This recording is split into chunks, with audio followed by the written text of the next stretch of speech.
અને આમ જુઓ પાણીમાં પડશો કે પાણીને પગે અડશે ને તો પૈસા નહીં મળે.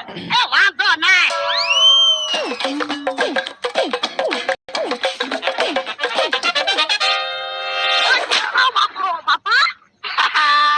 ઓલા દાદા પાણીમાં પીડ્યા.